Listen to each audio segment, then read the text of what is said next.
Welcome to Crash Concepts, where the economy, energy, and the environment are explored.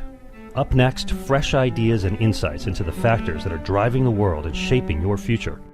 Presenting information you can't afford to live without, here's Chris Martenson. Welcome to Peak Prosperity. I am your host, Chris Martenson, and today we have the pleasure of speaking with Joel Salatin, one of the most visible and influential leaders in the organic food and sustainable farming movement.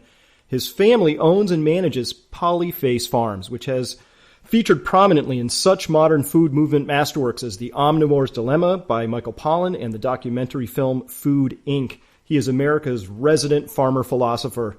We last spoke to Joel in 2011, and that podcast was very well received, widely listened to, sparked numerous excellent conversations. Joel's unconventional but highly innovative farming practices are inspiring millions to increase their nutritional and community resiliency by seeking out local sources of chemical-free food raised using natural process-based farming practices. Joel, welcome back. Thank you, Chris. Great to be with you. Well, today I want to cover a million things, and Joel, I know you are up to that task, but in case we can't get to them all, my main priorities are to discuss the intersection of modern farming and the current drought in the U.S., what people can do about increasing their food resilience in their local communities, if not yards, what sorts of bright spots you can share with us from your speaking and travels, and what we should be doing individually, nationally, maybe even globally to prepare for a more durable future. Is that a decent lineup? Oh, that sounds like, well, that's just the first 5 minutes. Then what are we going to do? I don't know. I'll think of something. Well, let's start with the drought. First, this is being compared to the droughts of 1988 and 1956, and so I guess these sorts of things do happen. But in your view, what are the main issues that are being exposed by this particular drought? Well, that's a great question. First of all, hydrology and hydration. The big picture, there's several things. There are several vulnerabilities that are coming out, and anybody who knows me knows that I'm a big believer in ecological participation. I am not a big believer in environmentalism by abandonment. That is unfortunately kind of the mantra of the radical environmental fringe, which believes that the best environmental policy is one of human abandonment. Mm-hmm. So I look in the mirror and say, well, why do I have this big brain? And use opposing thumbs and say, so what am I here for? And what I'm here for is to participate in the environment as an active player to massage this ecological womb into more forgiveness. How do you build a forgiving landscape, a forgiving system? So, first of all, it's important to realize that perennials are far more forgiving than annuals. Perennials, live year to year, don't have to be planted. You don't need the moisture to grow the seed. They're much more resilient from year to year than annuals. Mm-hmm. And, of course, U.S. farm policy is all about annuals, not perennials. And perennials can be anything from nut trees to vineyards to, obviously, my, big deal is grasses, perennial grasses, the perennial mm-hmm. prairies. And those are far more resilient under stress than are corn and soybeans and small grains and annuals, even, for that matter, even vegetables. Mm-hmm. So the first thing is to return to a perennially based system rather than an annual based system. The U.S. even subsidizes annual in production, which creates an inordinate pricing structure and masks many of the weaknesses over time of the annual type production. So what that means is that cattle need to be taken out of feedlots. They need to be put on perennial prairie polycultures. But we're not talking about 200 years ago infrastructure. We're talking about using, computer microchipped electric fencing, polyethylene black plastic pipe watering systems. We can actually mimic the kind of production that was here 600 years ago even better than it was then. In fact, there were more pounds of red meat in what is now the U.S. 500 years ago than there are today, even with all the annuals and all the petroleum fertilizer, because the perennials were so voluminous and so resilient. Mm-hmm. That's number one. Number two is hydration. See, one of our problems in our culture is that we were colonized. You could Native Americans would say taken over. But anyway, the fact is that our culture is based in European culture, and when you look at Great Britain, Scotland, Ireland, places like that, their water, when you talk about water there, it's all about drainage. We got to drain it, drain it. Here, the problem is not drainage, it's hydration. How do you hydrate the landscape? And this is true. I mean, sure, there are a few places where drainage is an issue, but for the most part, certainly in the lion's share of the continent, hydration is the bigger issue. So how do you hydrate this? And I would suggest that the number one way is to build farm ponds, not Army Corps of Engineer dams, and not Tennessee Valley Authority dams or whatever. What I'm talking about are millions and millions and millions of farm ponds. If the amount of earth that was moved today to move soil and till it to grow annuals were focused instead on moving soil to build farm ponds, keep the to keep the raindrops as high on the landscape as possible for as long as possible, we would fundamentally alter the hydration, the base flow, the aquifers, the whole situation in the country. The problem is that between burning out the organic matter, and that brings me to the third point, I mean, we don't have, you go to Australia, even in an urban setting, every house has a couple 1,500-gallon cisterns under the gutter downspouts. Mm-hmm. Goodness, in Colorado, it's illegal to have a rain barrel. That's how nuts we are in this country. We have to really focus attention on keeping water as high on the landscape as possible for as long as possible. And the third thing is that with chemical fertilization and tillage, we have taken the organic matter out of our soils. 1 pound of organic matter holds 4 pounds of water. So when we burn out the organic matter with either tillage or with chemical fertilizer, which stings the soil life and makes it start to cannibalize the soil life to stay alive, when that happens, then the water retentive capacity of the landscape fundamentally changes. One of the reasons that the Mississippi floods so dramatically, so frequently in recent decades is because the organic matter of all of the area feeding the Mississippi River is down by about 4 times. In other words, it's gone from like an average of 6 or 7% organic matter down to, in some cases, 1% organic matter. In the last 70 or 80 years, that actually creates a huge loss of water retention in the landscape. So that it's as if billions of sponges suddenly cried out and were silenced. Yes, absolutely. That's exactly the way to, because organic matter, is like compost. It's real soft and resilient and spongy.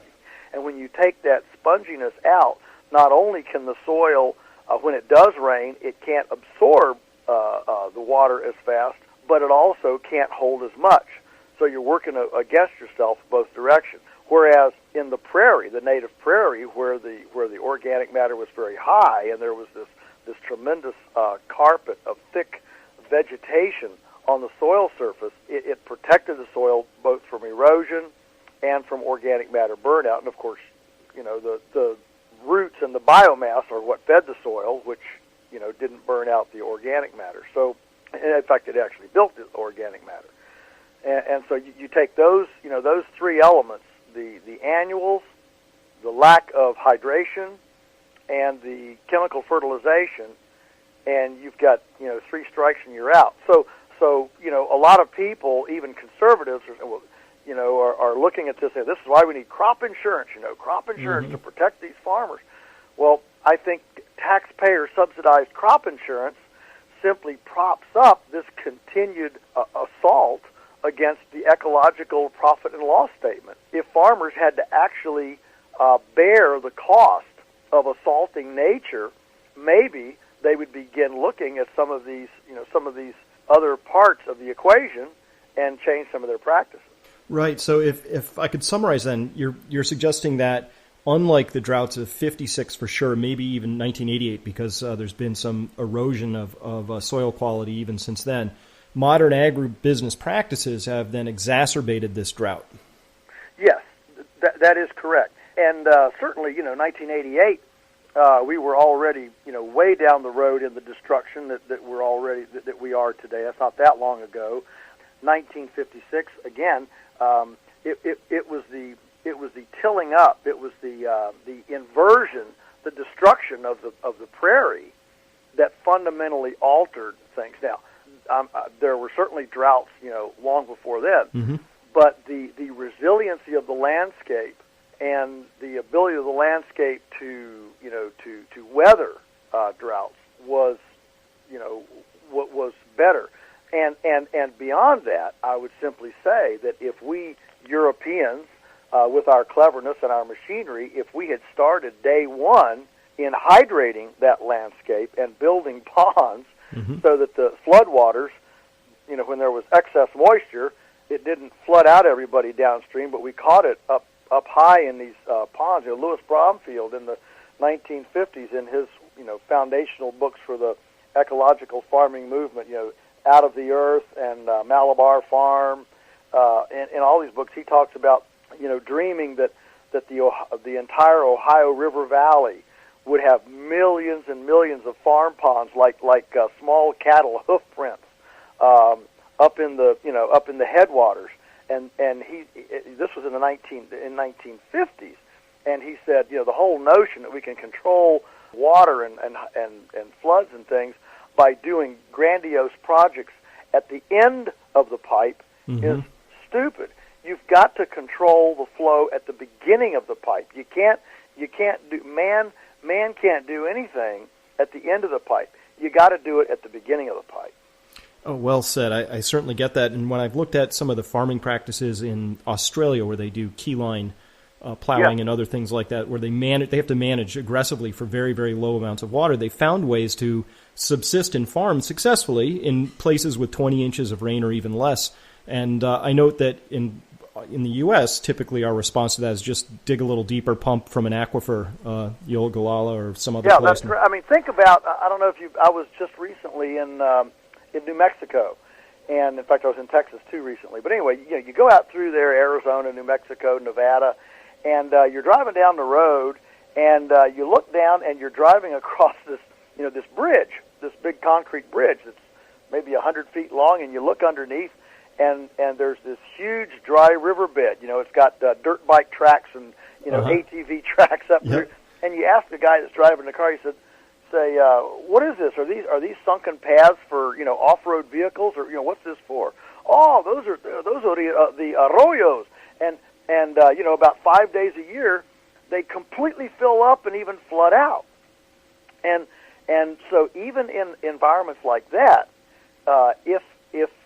if we would build ponds up in those areas and catch all that surface runoff water, not only would we protect the people downstream, but we would actually see springs come back, trees grow, rain cycles run better just from hydrating the landscape. Here on our farm in Shenandoah Valley, we're in a 31-inch rainfall area, and we have a significant drought event about once every 3 years.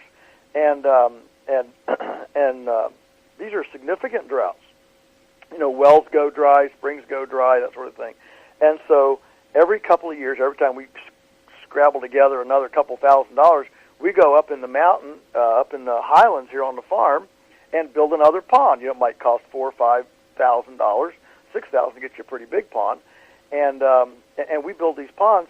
So now, as I sit here talking to you today, we're in the middle of the summer, and we have multiple ponds that gravity feed through a network of 5 miles of polyethylene black plastic pipe that gives us 80 pounds of pressure water over the entire farm. We have millions of gallons stored up in these high swales, these high valleys, that were accumulated back in the winter and kept the Potomac from being at flood stage.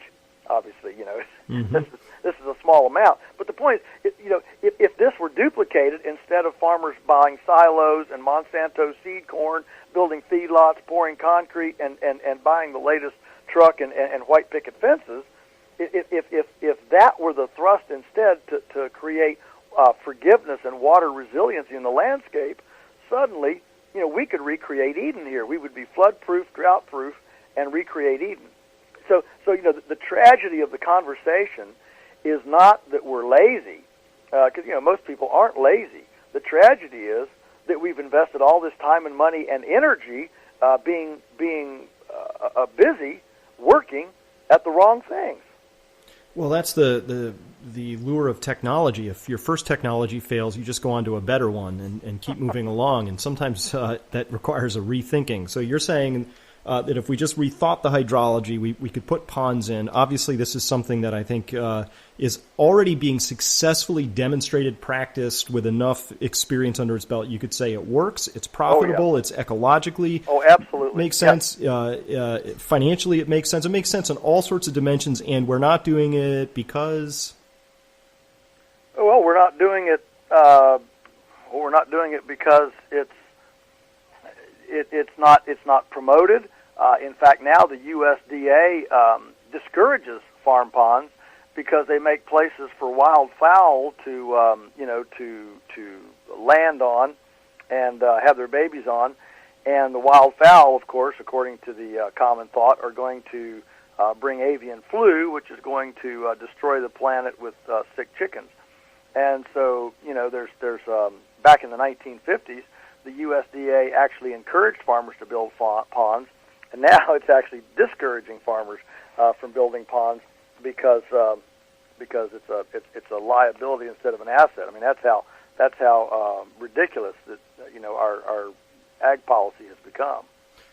Well, I can tell you in my own state of Massachusetts, where I'm calling you from, to touch any sort of a wetlands is a major no-no. It's a pretty stiff regulatory set of hurdles you got to leap over, and to create a pond where there hasn't been one, I'm not quite clear on that, but I would bet that involves more than one permit as well. So it's not easy. No, that's right. That's right. We we go back to the top of the conversation where I said one of the biggest problems in our culture is that we're looking at environmentalism as something that we do based on abandonment rather than participation. Mm-hmm. And so we've got this notion that the best thing we can do for the ecology and the environment is to abandon it, walk away, have no human footprints. And what we should have been doing with this, I'll call it the blessing of petroleum, we should have been leveraging it on these kinds of hydration projects, to run track loaders and front end loaders and things and build these ponds and put in the piping. If we had invested in that instead of bigger plows and bigger discs and GMO grains or whatever, if we'd invested in that instead, today we would have a very, very forgiving, resilient landscape.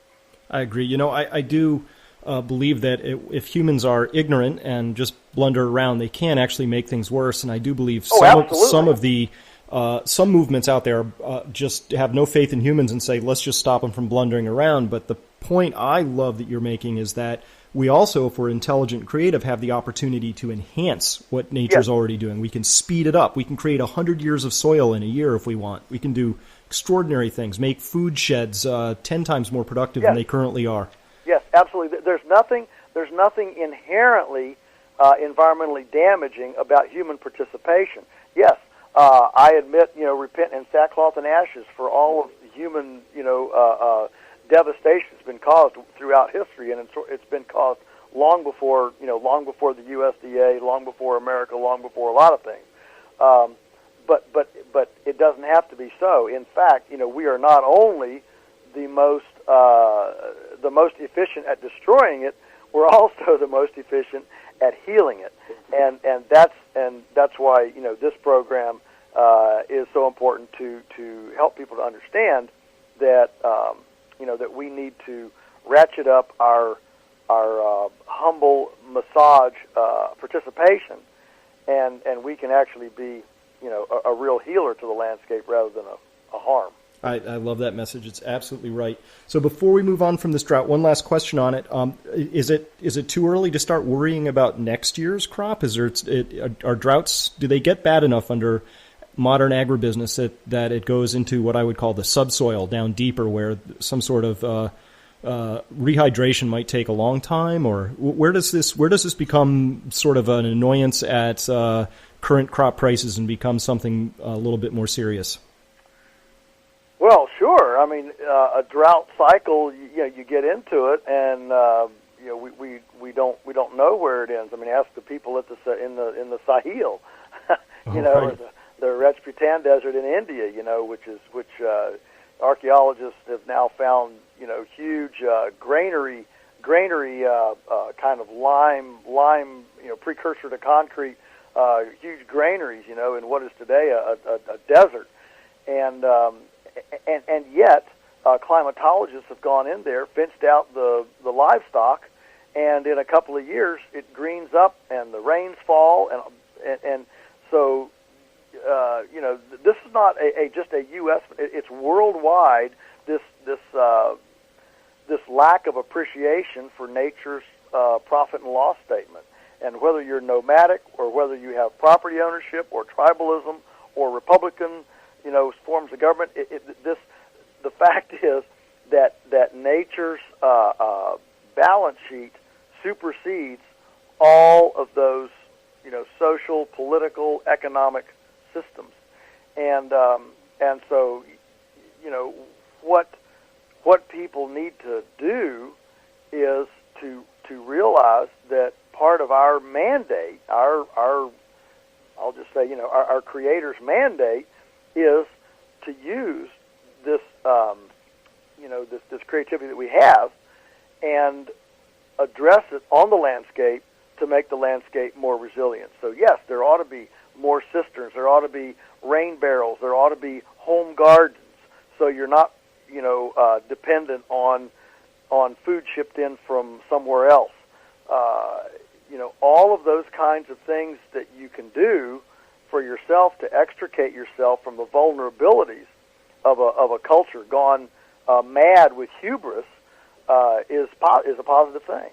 Well, I have a very personal question about this resilience then. So I was very clever. 3 years ago, I put in about 26 fruit trees and nut trees. And this was all in the interest of increased food resilience and eating tree-ripened fruit. I had the whole fantasy, got it really well laid out. And this year I got a single plum from one tree. And the reason was a whole lot of early warmth that forced the earliest recorded bloom in our region on record right now, and then a regular April frost. And it suddenly occurs to me that neither of my food goals are being met this year.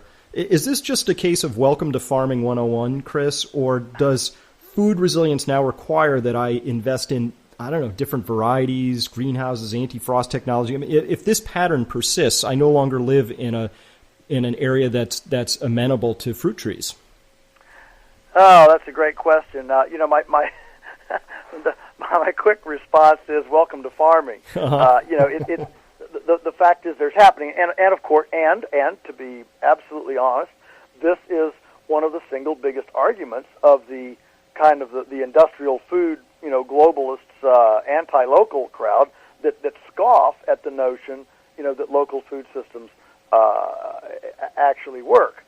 Here's the thing you have to understand: we haven't gotten where we are overnight, and we won't get out of it overnight. And the truth is, very possibly, some of your varieties were not, climatized or bioregionally adapted to your area. You got them out of, nursery catalogs, whatever, other places. Secondly, anomalies do happen, and that's why in old days people stocked a larder. And I mean, in our case, at our house, Teresa usually cans, keeps about 2 years worth of food canned in the pantry, so when we have a bumper crop of tomatoes or plums or apples for applesauce, we can it and put it by. So I think that, and I think beyond that is just variety. Typically, you don't have a complete loss. A year that's bad for plums might be good for mulberries. A year that's bad for, like this year, right? This year we're having a bumper strawberry and blackberry crop. Yeah, we had that early season too, and our apples didn't do very well, didn't do nearly as well as it did last year. But, we've picked, 20 gallons of blackberries. So Teresa froze a bunch of blackberries. We've had blackberry cobbler and things. Very seldom does everything go by. And, fascinatingly, if you go to the early planters, go to Mount Vernon, go to Monticello, Thomas Jefferson, Mount Vernon, of course, was George Washington. But you go and you look at the recipes, the larder, the index to the larder that was there. My goodness, there are all these amazing fruits, quince and currant and gooseberries and like around our area, up in these mountains, the old timers say the neighbors used to get together. This is before the government owned all the forest land, and they used to get together and agree to burn. They'd burn about 10 acres on the mountain every year, and that's where the whole community went and picked blueberries. They burned about 10 acres every year, and the blueberry bushes would come in the first year.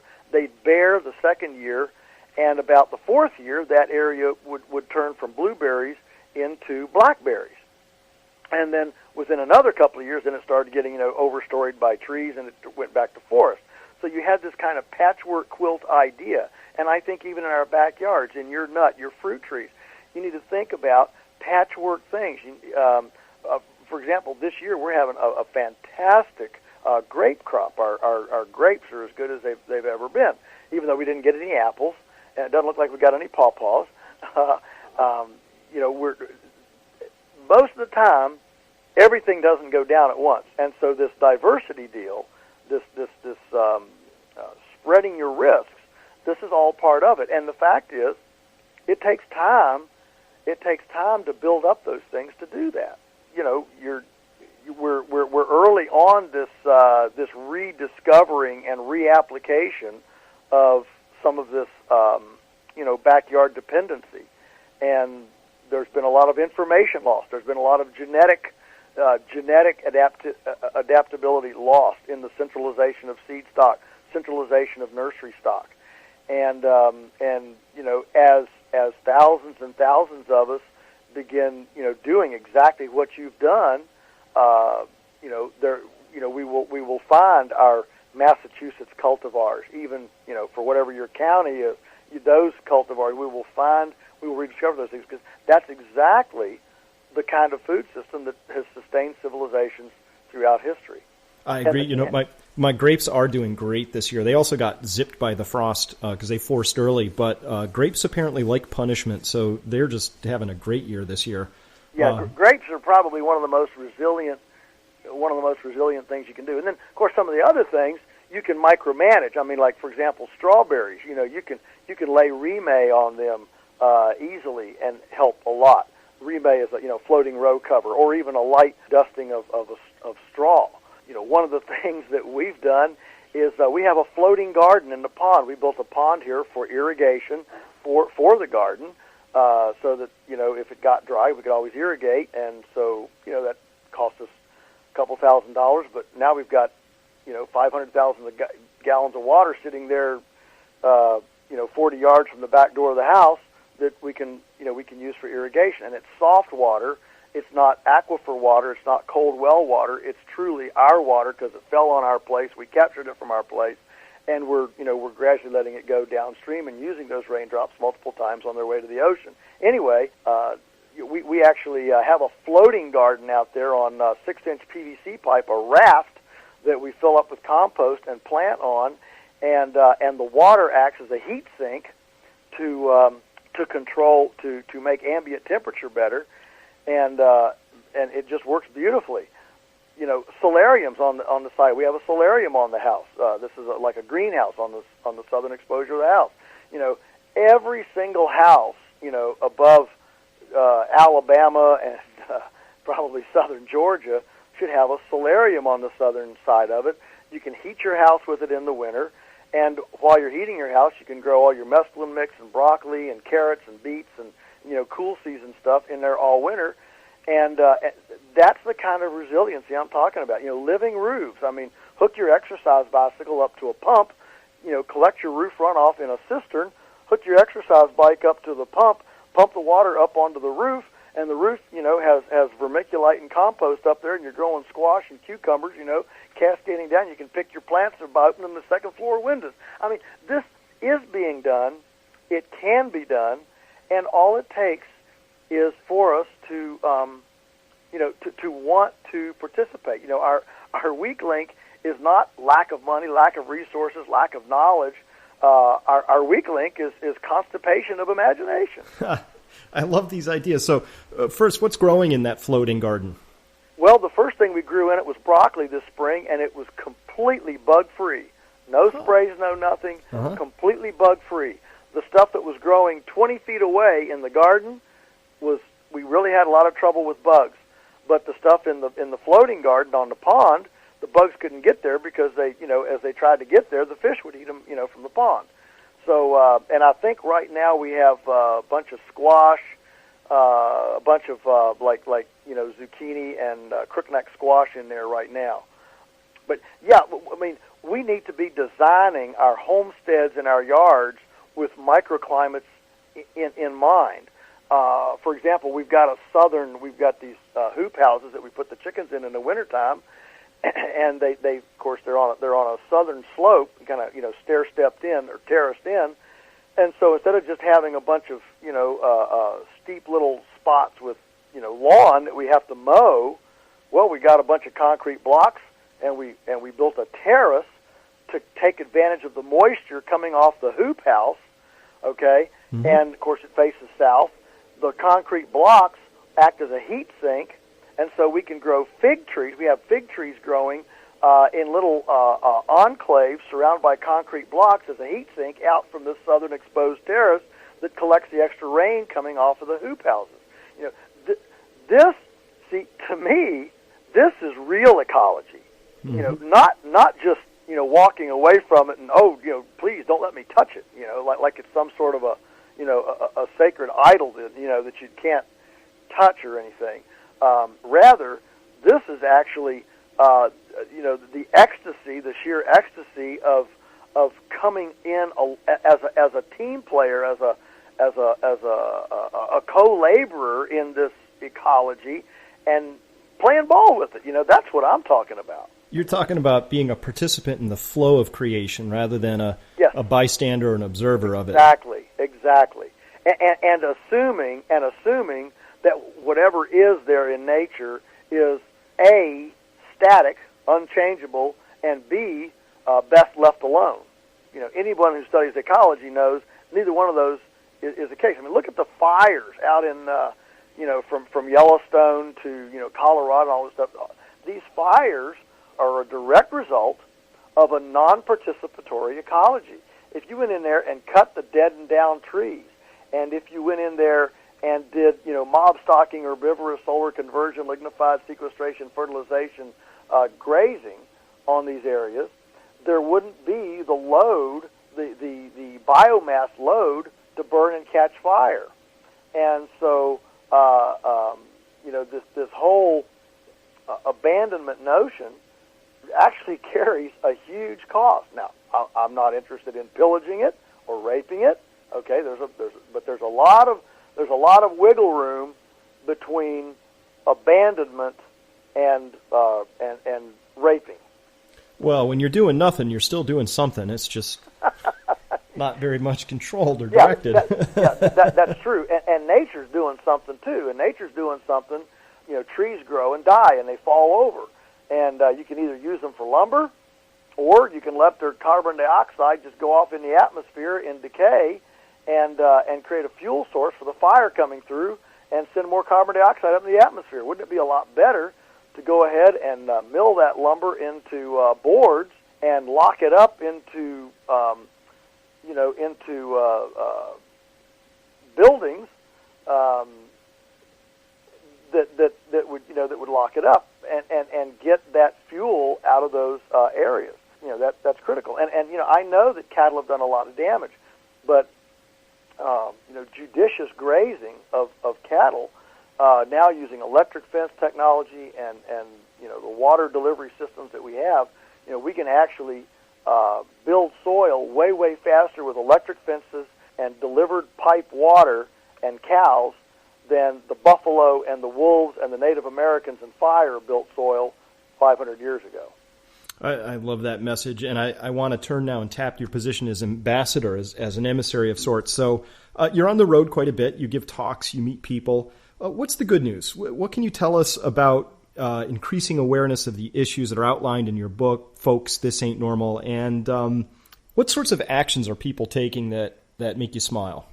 Well, I'll tell you about a couple places I've been, and these are pretty divergent. One is a guy, and I wrote about this in the book, Colin Cease in Australia. He's developed a system called pasture cropping, and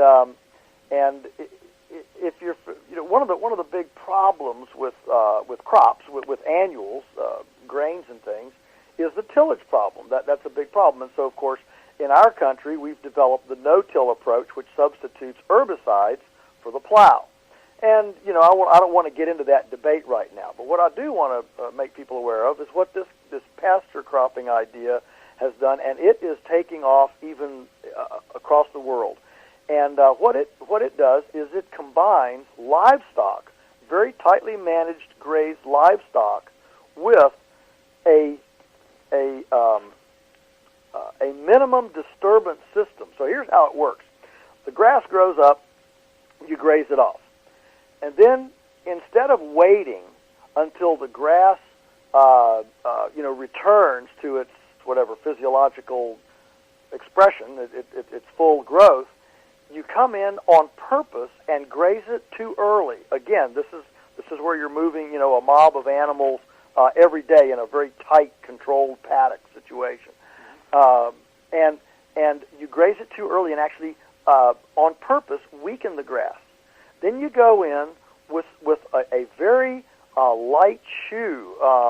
It's almost like a lawn aerator with a seed box attached, and you go in there and you minimally disturb little grooves. You lay in seed, and because the grass, the forage, the perennial, has been set back, weakened a little bit by the quick regraze, it gives time for the annual to germinate and sprout and get up ahead of it.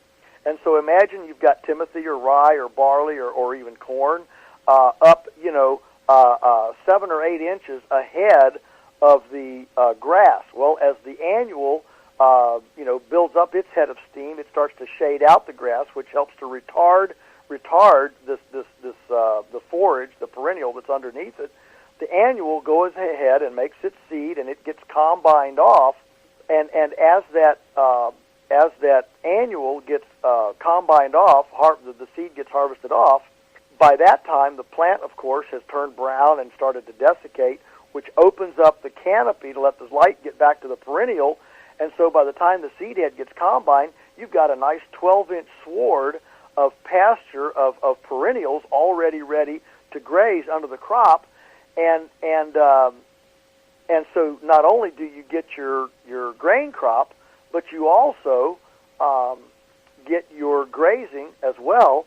And there's no herbicide usage. There's nothing. All you're doing is you're strategically using high-tech electric fencing, extremely beneficent management on that landscape to use animals as a tool to prep the seed bed, create the crop, get it in, get it out, without any fertilizer, because the perennial fertilizes the annual, and amazingly, the production per acre on the seed on the annual crop is exactly the same as it is on a chemically fertilized, herbicided, pesticided, conventionally grown crop. It is really, really astounding. The only drawback is, of course, that you can't do this every year. You can only do this once in 5 years, because it takes 4 years in between for the perennial to build the soil energy that was expended in that grain crop. That's how soil debilitating grain crops are. And so you only do it once in 5 years. But if you quit feeding herbivores grain, which cows aren't supposed to eat grain, if you integrate the rest of the food system so that pigs eat whey from cheese making, chickens eat kitchen scraps the way they've historically done, so that you drop your grain requirement to just a tiny percentage of what's currently grown, maybe let's just say 20 or 30%, suddenly then you can produce all the grain needed in the world without any tillage, without any herbicide, without any petroleum fossil fuel fertilizer, and it's just a marvelous system. It leaves you speechless when you see how simply elegant it is, and so that's a very exciting thing. I've been there, I've seen it, I've talked to the man, and it is nothing short of astounding. So this is pasture 5 years out of 5, but in one of those years you can do a grain crop on it as well. Is that right? That is correct. You got it. You got it exactly. And it's called, if anybody wants to Google it or whatever, it's called pasture cropping. Pasture cropping. Pasture cropping, yes. It's quite amazing. And this will work at scale? Yes. Yeah, this Colin's doing it, in 300-acre fields. Yeah, absolutely. Wow. Yeah, all this scale.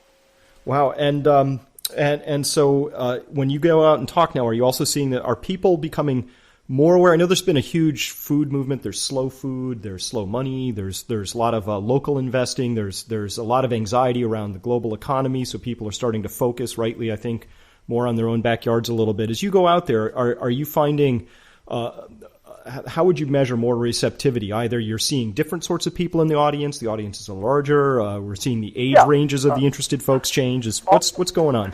All of the above. All of the above. I think for sure what's happening to me as I do a lot of traveling and speaking, and what's happening for me is I see a tremendous additional penetration where I'm doing a lot more, college campus speaking. I'm doing, economic development, chamber of commerce type, goodness, Hyatt hotels. I mean, just everything from corporate to just a local group, edible landscape magazines. They might host a deal. Schools. There's just a tremendous amount of stuff going on. And yeah, I call it a local food tsunami, and I'm riding the wave, and it's really fun to have been the ugly stepchild all my life and suddenly wake up one morning and I'm chic. I call it my Cinderella experience. Well, I have a smaller experience of that, but I have the same experience. There was a moment in my life where I was saying things that were deeply unpopular, involved this thing called a housing bubble, years before it was a fashionable thing to talk about. But there is something in the air, and I really want to first thank you so much for your time today. I'm absolutely going to encourage everyone to read Folks, This Ain't Normal. I'm sure you can find it everywhere. I know that you can also follow Joel's writing and activities at the Polyface farm page on Facebook. Joel, where else? Well, that's probably the most comprehensive place, the Polyface Farms. We have a web page, and you can see where I'll be if you want to come and hear me yak, do my dog and pony show. Mm-hmm. My schedule is on the website polyfacefarms.com, and just Google Polyface Farms, and the schedule will come up. If you want to see pictures of what we're doing, if you want to see my latest whatever writings or things like that, we try to keep it current and posted there as well. But there really is a lot going on. It is a busy time for the local food movement, and we need to be busy because there's a tremendous amount of pushback from the industry and the entrenched food system that is not happy losing market share to people like us, and losing people to their dependency on Velveeta cheese and Coca-Cola, and so that's why voting with your food dollar, whether it's to find your farmer, grow your own garden, or go down to farmers market or to the roadside stand or whatever, any of these things. The thing is, we need to just kick the supermarket addiction, treat it like a bad habit, and get in our kitchens. The number one thing you can do is get in your kitchen and cook from scratch, because that takes the dollar away from all the food processors and all that distribution food processing network that is all devoted to taking the life out of food and making sure food won't perish or won't rot, extending the shelf life. The longer the shelf life is on food, the less nutritious it is. So redevelop your larder, enjoy culinary domestic arts, and begin one bite at a time extricating yourself from the agenda of people that if you knew what they actually believed, it would curl your hair. Oh, I know.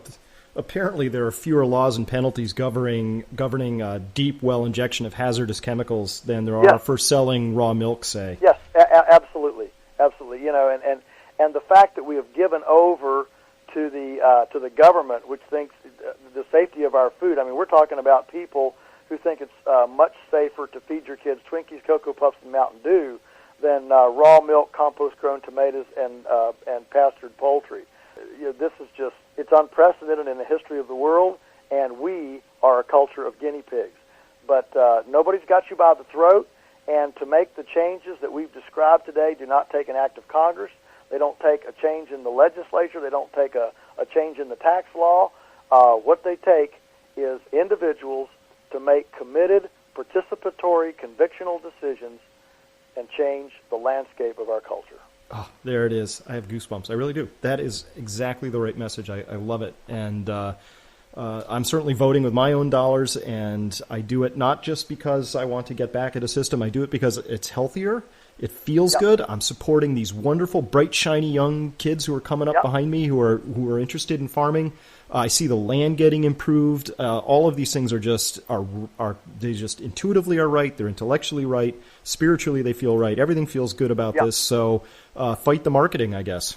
Yeah, that's right. You got it. What's there not to love? The only people that'll be out will be the bureaucrats and the Monsantos. Couldn't happen to a nicer crowd. So